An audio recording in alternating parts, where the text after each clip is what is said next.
Well, we have some updates on the Jon Jones death threat allegations. Doesn't look to be good news for Jones. The Albuquerque Police Department released the police report, which indicated the anti-doping officer, Crystal Martinez, and her colleague, Jerome Romero, arrived at Jones' home on March 30th for a surprise drug test. All the drug testing for the UFC are a surprise, and as far as I know. Unless something changed since the new establishment has taken over, but they're all supposed to be surprise tests. They arrived to collect a urine sample on behalf of Drug Free Sport International, which took over from USADA at the end of the year. Ms. Martinez claims Jones was angry during the drug testing process, took her phone and put his face near to hers and said, "Why do you effing people come so early? Do you know what happens to people who come to my house? They end up dead." Now, Jones did respond to this on Instagram. He posted a lengthy statement stating he was frustrated with the unprofessionalism of the two anti-doping agents, but insists their meeting ended friendly and amicably, nothing threatening at all happening. He also shared a video of Ms. Martinez and Mr. Romero leaving his property, which he claims shows him exchanging a high five and a hug with them. Now, you may have watched this video, and you can see them leaving, giving a high five, fist pump, I believe. So it does look friendly. However, that doesn't really tell us anything. Of course they're going to be friendly with him. They're very frightened of him. There's no reason to agitate him further. So if he was acting friendly at this point, and they're acting friendly, it doesn't mean he's innocent. Also in the video, we can see Jones' pants are a little too far down, probably indicative of how he was feeling that night and maybe how drunk he was. Of course these are accusations at this point, so we don't know for a fact. We just know Jones' history. Now, Jones was unable to pass urine during this process initially, which prompted Ms. Martinez to suggest a blood test.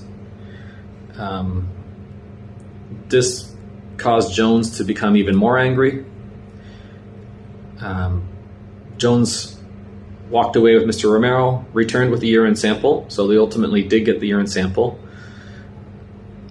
Now, Ms. Martinez says Mr. Romero looked frightened and pale when he returned from collecting the urine sample.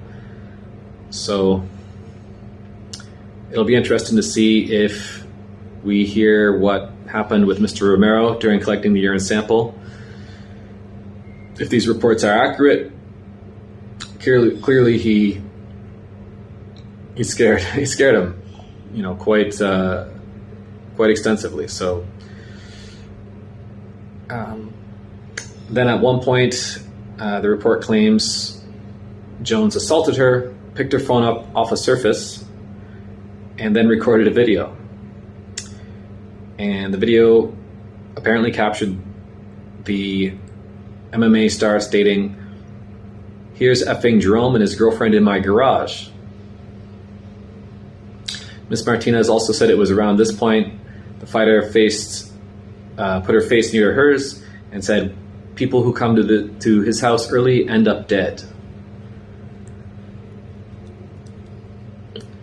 She added that he would not give her phone back, and she feared for her safety, which, if these reports are accurate, that's understandable why you'd be fearing for your safety at this point. Ms. Martinez added she wanted to terminate the session, but was concerned that this would agitate Jones even more, as the policy with UFC, if you don't submit to a drug test, you can be fined. And Jones is aware of this, so she didn't want to further agitate him. She wanted to push for charges earlier, apparently. She was discouraged by her supervisor and advised to wait for the UFC to respond.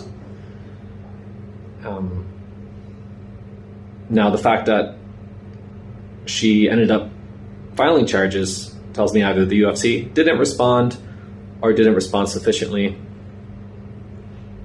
as far as Ms. Martinez is concerned. But we do know we have the sample was collected, so the test will be administered on that sample. It'll be interesting to see the results of that. We know he's popped in the past, so will he again? Time will tell. As far as I know, they don't make those results public. The policy seems to be, in the later years, just to kind of handle it behind the scenes. And, if the scheduled fight with Stipe is pushed or canceled for any unknown reason, then it may be the results of this test. But we'll see how that plays out. But the sample was collected, so there will be a test. Now, Jones has been issued a summons to appear in court based on the allegations of assault. The summons is acting as the arrest as well. So I guess he hasn't officially been taken into custody, but the court summons doubles as the arrest, apparently. The summons to appear in court is based on allegations of assault and interfering with communications in relations to taking the phone. Now, Jones told the police he never spoke of people facing death if they arrive at his home too early. So, definitely not good news for Jones. It'll be interesting to see how the court, how his day in court goes. He'll have his day in court, though. That's the good thing. But more trouble for Bones Jones. So we'll keep monitoring this story, and I'll continue to post updates, future UFC contents. I have my initial reaction to these allegations, my previous video, which I'll link at the end, and definitely check that out. And take care till next time. Don't forget to like and subscribe. Take care.